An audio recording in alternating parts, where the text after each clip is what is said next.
Non intende lasciare il lavoro alle poste perché dice ama stare tra la gente e ascoltare i loro bisogni. È l'identikit di Francesca Garibaldi, 47 anni, mamma di 3 figli, nuovo sindaco di Ne dopo 25 anni di continuità amministrativa. Così Garibaldi ha già fatto il giro degli uffici comunali e ha salutato tutti i dipendenti. Semplice ma con le idee chiare, il neosindaco punterà a potenziare i servizi. Le infrastrutture sono di primaria necessità perché noi abbiamo un comune vastissimo e quindi di conseguenza abbiamo una rete stradale vastissima e da tenere sempre monitorata. C'è poi il problema delle varie frane, anche successive alle alluvioni degli ultimi anni, un piano con la protezione civile da rivedere perché è fermo dal 2012 e queste per noi sono le priorità.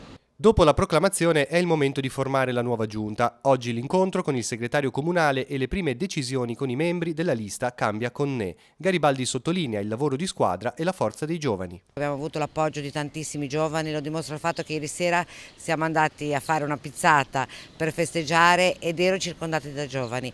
Io amo tantissimo i giovani, questo ci ripaga di tanto. Come sono andate le preferenze ai consiglieri candidati? Fabrizio Podestà ha preso la maggioranza, poi abbiamo Loredana Arpe e poi c'è Garibaldi e a seguire tutti gli altri.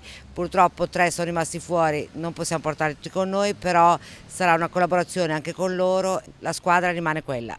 In conclusione, il neosindaco torna sui 16 voti di scarto tra lei e Marco Bertani e dice c'era bisogno di un cambiamento, non è questione di pochi voti, ma è un passaggio radicale.